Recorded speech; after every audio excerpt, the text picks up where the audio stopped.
Phuket ഞങ്ങളുടെ ഒരു dream destination ആയിരുന്നു. ഫുക്കറ്റിലേക്ക് കേരളത്തിൽ നിന്നും ഡയറക്റ്റ് ഫ്ലൈറ്റ്സ് ഒന്നും ഇല്ലാത്തത് കൊണ്ട് തന്നെ ഞങ്ങൾ ബാംഗ്ലൂരിൽ നിന്നാണ് ടിക്കറ്റ് ബുക്ക് ചെയ്തത്. ഒരു 5 സ്റ്റാർ ഹോട്ടലിൻ്റെ ഇൻഫ്രാസ്ട്രക്ചറും ഡെക്കോറും ഒക്കെ ആയിരുന്നു ഈ എയർപോർട്ടിൽ ഉണ്ടായിരുന്നത്. ബാംബു കൊണ്ടും ഒറിജിനൽ പ്ലാന്റ്സ് കൊണ്ടും ഒക്കെയാണ് ഇവരിത് ഡെക്കറേറ്റ് ചെയ്തിട്ടുണ്ടായിരുന്നത്. ഓൾമോസ്റ്റ് 4 hours ട്രാവൽ കഴിഞ്ഞ് ഞങ്ങൾ റൂമിൽ ചെക്ക് ഇൻ ചെയ്തു. നെക്സ്റ്റ് ഡേ മോർണിംഗ് തന്നെ ബ്രേക്ക്ഫാസ്റ്റ് കഴിഞ്ഞ് സ്പീഡ് ബോട്ടിൽ ഞങ്ങൾ ഫിഫി ഐലൻഡിലേക്ക് തിരിച്ചു. Morning 8 to 5 PM round trip transfers ആണ്. ലഞ്ച്, വാട്ടർ സ്പോർട്സ് എല്ലാം ഇൻക്ലൂഡഡ് ആണ്. മായ ബേയിലേക്ക് പോകുന്ന വഴി 2-3 ചെറിയ ഐലൻഡ്സിലൂടെ അവർ നിർത്തും, ലഞ്ച് കഴിക്കാനും ഫ്രഷ് ആവാനും ഒക്കെ വേണ്ടി. അതിലേറ്റവും ഇമ്പോർട്ടൻ്റ് ആയിട്ടുള്ളൊരു ഐലൻഡാണ് ഖായ്. ഇത്രയും മനോഹരമായൊരു ബീച്ച് ഞങ്ങൾ ഇതുവരെ കണ്ടിട്ടില്ല. ക്രിസ്റ്റൽ ക്ലിയർ ആയിട്ടുള്ള വാട്ടർ ആയിരുന്നു. എല്ലാ വാട്ടർ സ്പോർട്സും നമുക്കിവിടെ ചെയ്യാം.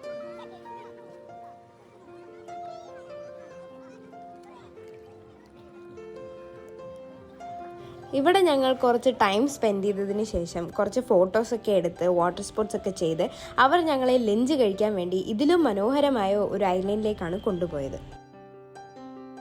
ഐലൻഡിൽ ഇറങ്ങിയതും ഞങ്ങൾ നല്ലൊരു ആംബിയൻസ് ഉള്ള ഒരു കഫേയിൽ പോയി ഇരുന്നു. നല്ല ഫുഡ് ആൻഡ് മ്യൂസിക് ആയിരുന്നു അവിടുത്തെ പ്രത്യേകത. ഇതൊരു ഐലൻഡ് ആയതുകൊണ്ട് തന്നെ ഫുഡും പർച്ചേസിങ്ങും ഒക്കെ കുറച്ച് എക്സ്പെൻസീവാണ്. വാഷ്റൂം ഉപയോഗിക്കണമെങ്കിൽ തന്നെ 30 bahts ഒക്കെ കൊടുത്തിട്ട് വേണമായിരുന്നു ഞങ്ങൾക്ക് പോകാൻ. ഈ ഐലൻഡിൽ തന്നെയാണ് സ്നോർക്കലിങ്ങും ലഞ്ചും ഞങ്ങൾക്ക് പ്രൊവൈഡ് ചെയ്തിട്ടുണ്ടായിരുന്നത്. സ്നോർക്കലിങ്ങും ലഞ്ചും ഈ പാക്കേജിൽ ഇൻക്ലൂഡഡ് ആണ്. ലഞ്ച് കഴിച്ചു കഴിഞ്ഞ് ഞങ്ങൾ മായ ബേയിലേക്ക് യാത്ര തിരിച്ചു. വലിയ പാറക്കെട്ടുകളുടെയും മനോഹരമായ ബീച്ചിൻ്റെയും ഈ വ്യൂ എത്ര കണ്ടാലും മതി വരില്ല.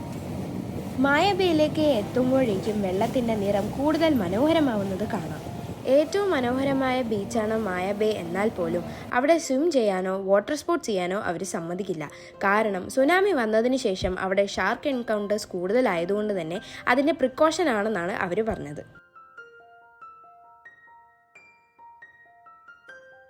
5 മണിക്ക് ശേഷം ഈ കാണുന്ന ശാന്തത ഇല്ലത്ര ഇവിടെ. അതുകൊണ്ട് എല്ലാ ബോട്ട്സും 5 മണിക്ക് മുമ്പ് തിരികെ മടങ്ങും. കാരണം ഇവിടെ വേവ്സ് കൂടുതൽ വയലൻ്റ് ആവുന്നതാണത്രേ. ആമിയെ ബീച്ചിൽ നിന്ന് കയറ്റാൻ വലിയ പാടായിരുന്നു. കരയിലിട്ട മീനിൻ്റെ അവസ്ഥയായിരുന്നു ആമിക്ക്.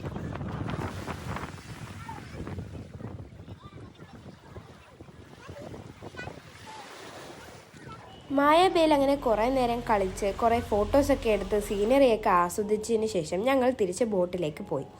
ഇവിടെ കുറേ കഫേസൊക്കെ ഉണ്ടായിരുന്നുവെങ്കിലും ഹെവി ലഞ്ച് കഴിച്ചത് കൊണ്ട് തന്നെ ഞങ്ങൾ അത് കൂടുതൽ എക്സ്പ്ലോർ ചെയ്യാൻ പോയില്ല. സുനാമിക്ക് മുമ്പ് മായാബേയിലേക്ക് പോകുന്ന ഈ വഴിയും ഈ കഫേയുടെ ഏരിയയും ഈ പാർക്കുകളും ഒക്കെ ഇതിലും മനോഹരമാണെന്നാണ് അവർ പറഞ്ഞത്. അങ്ങനെ പാർക്കിൽ കുറച്ച് നേരം സ്പെൻഡ് ചെയ്തതിന് ശേഷം ഞങ്ങൾ തിരിച്ച് ബോട്ടിലേക്ക് പോയി.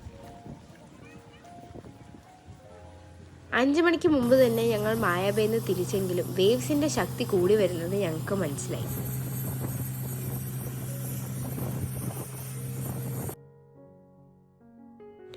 പിന്നെ ഞങ്ങൾ റൂമിൽ തിരിച്ചെത്തി ഒന്ന് ഫ്രഷായി. പൂള് ഞങ്ങളുടെ വീക്ക്നെസ് ആയതുകൊണ്ട് തന്നെ കുറച്ച് നേരം ഞങ്ങൾ അവിടെയും സ്പെൻഡ് ചെയ്തു.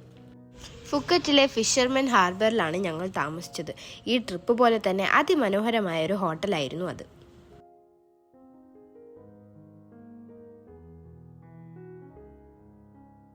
ഡിന്നർ സ്ട്രീറ്റ് ഫുഡ് ആക്കാമെന്ന് കരുതി. ഒരടിപൊളി ഫുഡ് സ്ട്രീറ്റ് വാക്കബിൾ ഡിസ്റ്റൻസിൽ തന്നെ ഉണ്ടായിരുന്നു. കുറേ വെറൈറ്റി ഫുഡ് എക്സ്പീരിയൻസ് ചെയ്തു. വെജുകാർക്കും നല്ല ഫ്രൂട്ട്സും വെറൈറ്റി ഫുഡ്സും ഉണ്ടായിരുന്നു.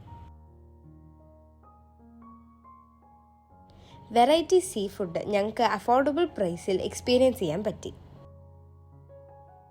പാറ്റ, വിട്ടിൽ, തേള്, പഴുതാര, മുതല തുടങ്ങിയവയൊക്കെ നല്ല വറുത്ത് സുന്ദര കുട്ടപ്പന്മാരായിട്ട് സൈഡിലൊക്കെ വെച്ചിട്ടുണ്ടായിരുന്നു. പക്ഷെ ഞങ്ങളത് കൂടുതൽ എക്സ്പ്ലോർ ചെയ്യാനായി പോയില്ല. നമ്മൾ കഴിക്കുന്നതും കഴിക്കാത്തതുമായുള്ള ഫുഡ് ഐറ്റംസ് എല്ലാം ഒരു 50 to 100 baht റേഞ്ചിലായിരുന്നു ഉണ്ടായിരുന്നത്. എല്ലാ ഫുഡ് ഐറ്റത്തിൻ്റെയും ലൈവ് സ്റ്റോൾസ് അവൈലബിൾ ആയിരുന്നു. ഈവൻ ടൈഗർ പ്രോൺസ് പോലും ഒരു 100 baht റേഞ്ചിൽ കിട്ടുമായിരുന്നു. അത് കഴിഞ്ഞ് കുറച്ച് ഷോപ്പിംഗ് ഒക്കെ കഴിഞ്ഞ് ഞങ്ങൾ പത്തോങ് ബീച്ചിലേക്ക് പോയി. നൈറ്റ് വൈബ് ഒന്ന് വേറെ തന്നെയാണ്. അവിടുന്ന് തിരിച്ച് ഞങ്ങൾ റൂമിലേക്ക് പോയി. പത്തോങ് ബീച്ചിൽ ഞങ്ങൾ വെറും 30 minutes സ്പെൻഡ് ചെയ്തുള്ളൂ. രാവിലെ മായാബേയിൽ പോയതുകൊണ്ടും ഹെവി ഫുഡ് കഴിച്ചിരിക്കുന്നതും കൊണ്ട് ആർക്കും അത്ര നടക്കാനൊന്നും താല്പര്യമില്ലായിരുന്നു. Next day morning James Bond ഐലൻഡിലേക്ക് പോകുന്നതിന് വേണ്ടി രാവിലെ എഴുന്നേൽക്കണം എന്നുള്ളത് കൊണ്ട് ഞങ്ങൾ നേരത്തെ തന്നെ റൂമിലേക്ക് പോയി.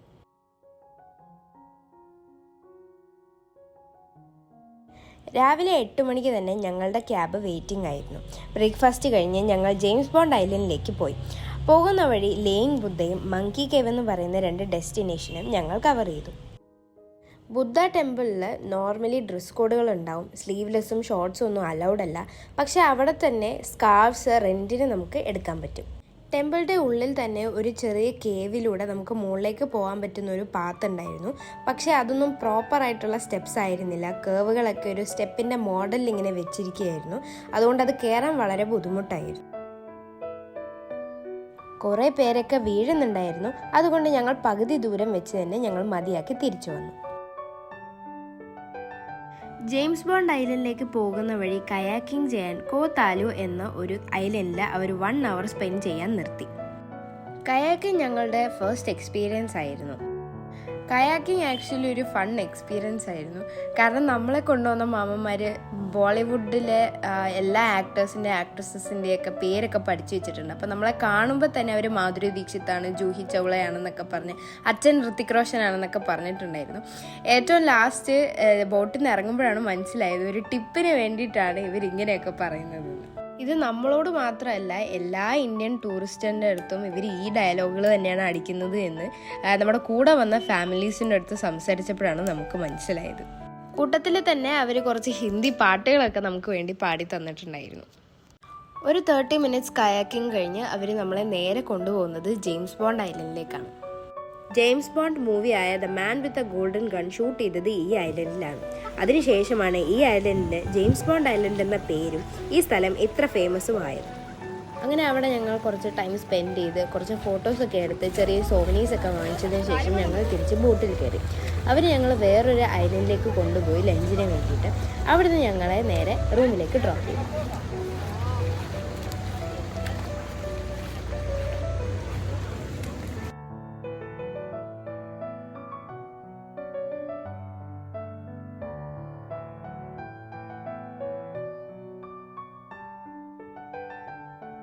ഇത് നമ്മുടെ ഫുക്കറ്റ് ട്രിപ്പിലെ ഡേ 4 ആണ്. ഇന്ന് സിറ്റി ടൂറൊക്കെ കഴിഞ്ഞതിന് ശേഷം രാത്രി ഞങ്ങൾ ബാങ്കോക്കിലേക്ക് പോകും.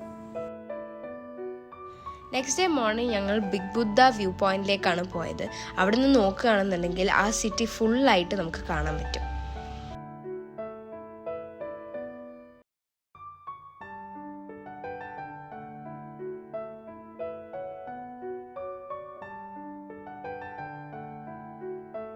അന്ന് ഈവനിങ് ഞങ്ങൾ ഫിഷ് സ്പാ ഒക്കെ ചെയ്യാനായിട്ട് പോയി. കുറച്ച് പർച്ചേസിംഗ് ഒക്കെ ചെയ്ത് സ്ട്രീറ്റ് ഫുഡൊക്കെ എൻജോയ് ചെയ്തതിന് ശേഷം ഞങ്ങൾ തിരിച്ച് റൂമിലേക്ക് പോയി. ലഗേജൊക്കെ എടുത്ത് ഞങ്ങൾ നേരെ എയർപോർട്ടിലേക്ക് പോയി.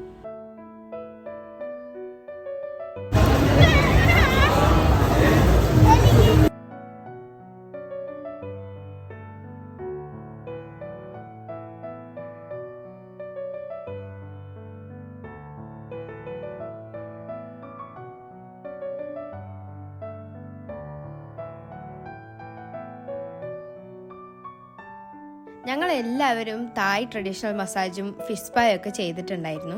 ആമിയുടെ ഫുഡ് മസാജ് കംപ്ലീറ്റ് ആവുന്നതിന് മുമ്പ് തന്നെ അവൾ ഉറങ്ങിപ്പോയി. നമ്മുടെ ഫുക്കറ്റ് ട്രിപ്പിലെ കുറച്ച് ഫോട്ടോസ് നമ്മൾ എക്സ്ട്രാ ഫുട്ടേജ് ആയിട്ട് ആഡ് ചെയ്തിട്ടുണ്ട്.